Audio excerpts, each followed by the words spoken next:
Hi, my name is Brett Johnson. I'm an SE at Tech Data supporting Veritas Technologies. In this video, I'm going to do an overview of Veritas Resiliency Platform and CloudMobility. Veritas Resiliency Platform, or VRP for short, is a disaster recovery, business continuity, and workload migration solution. VRP allows IT to monitor, migrate, and failover applications and virtual machines, all from a single click of a button. This can be from on-premise production data center to another disaster recovery data center, to the cloud, from cloud to cloud, or cloud back to data center. CloudMobility is a subset of VRP in that the license allows you to do a one-time migration of workloads to the cloud. This would be a great solution for those customers who are looking to move workloads to run permanently in the cloud. But if you want the ongoing management and DR capabilities, the full VRP license would be needed. Microsoft Azure, Amazon AWS, and VMware vCloud are the supported cloud platforms. Now, there are three main components to VRP and CloudMobility. First, we have the Resiliency Manager, which is used to provide resiliency capabilities. It manages asset information collected from the infrastructure management servers. It stores its data in distributed data repositories, and also runs the management console. So no matter which Resiliency Manager you're logged into, you're seeing the same set of information. Next, the Infrastructure Management Server, which is used to discover and monitor assets in the environment. Assets can be applications or virtual machines. The IMS sends its data to the Resiliency Manager. And then finally, the Resiliency Gateway or Data Mover, which can be used as a replication engine to move data between locations.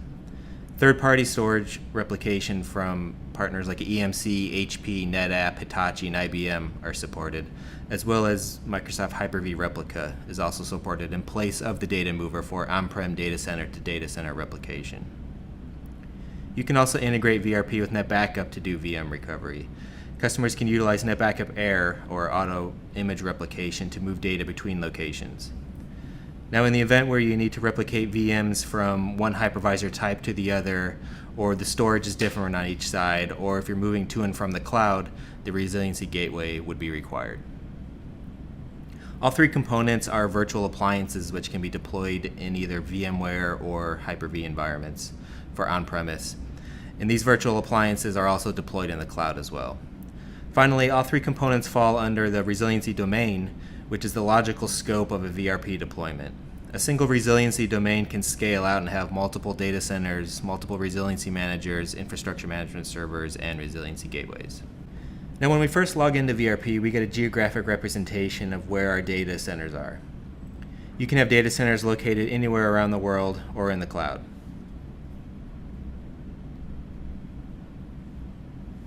In this case, my primary data center is located in Clearwater, Florida, and my disaster recovery data center is in Chicago, Illinois.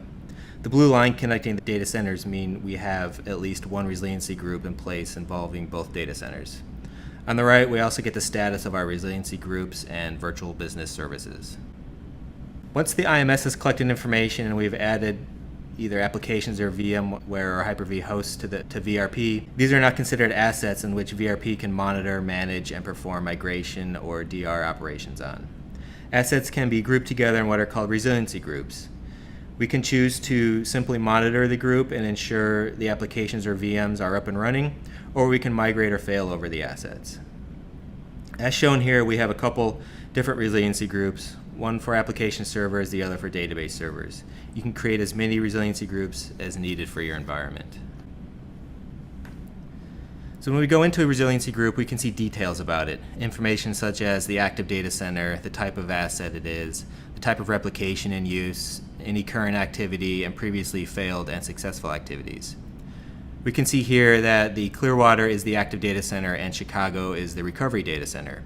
Hyper-V Replica is the replication technology in place and is currently in a connected state. We can also see all the VMs that are part of this group. In this instance, I only have the one virtual machine.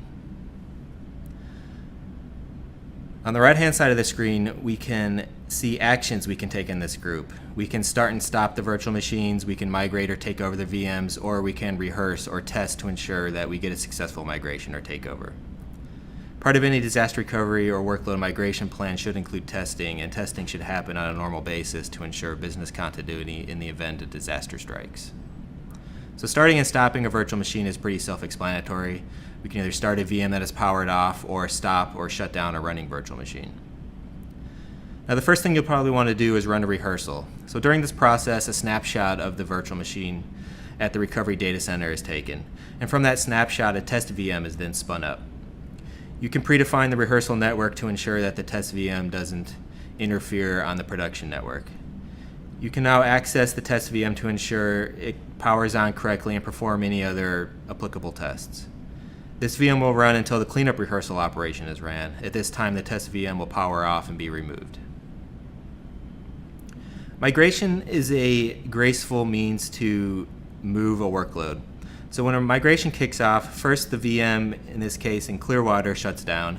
Next, the replication is reversed, meaning the VM in Chicago will become the primary VM, replicating its changes back to Clearwater. And then finally, the virtual machine in Chicago is powered on with the necessary networking already configured. Once this completes, you have now successfully migrated a workload to another data center or to the cloud, all from a single click of a button. Now, a takeover is a hard cutover to the recovery data center.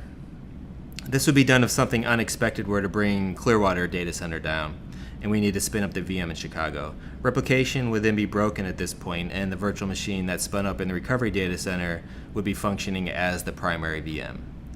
Once the primary data center is back online, the replication has been restored, you can then run the resync operation to prepare VRP for the next takeover or migration operation.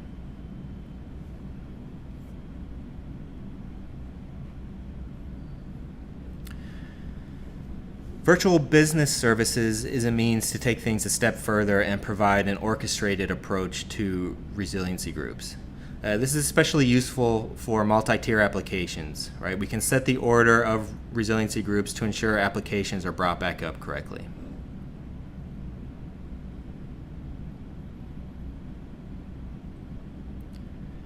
As shown here, we have a payroll application that consists of an application server and a database server.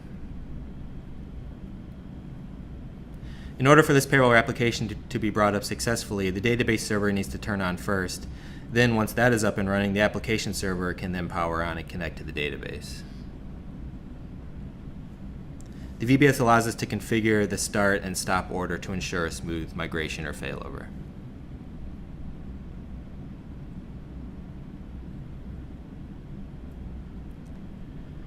Once we have set up resiliency groups and virtual business services, we can then choose to create resiliency plans and evacuation plans. Resiliency plans are a customized set of tasks that you can run as a single operation. Tasks such as migrate, takeover, rehearsal, cleanup, and resync. For example, you can take action on multiple resiliency groups or multiple virtual business services. You can add custom scripts or even pause the workflow to allow for manual tasks to happen. You can even set these tasks to run on a schedule if need be. As shown here, I have a schedule, a normal occurrence for a rehearse and to test the application resiliency group.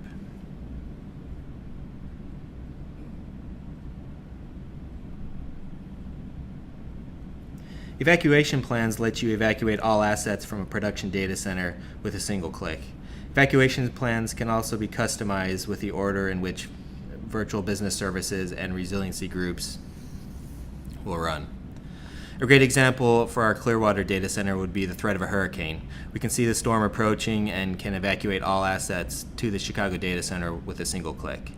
And when things get back to normal in Clearwater, we can then migrate back. Thanks for watching. Hope you found this video useful. If you have any questions, contact the Veritas team at Tech Data.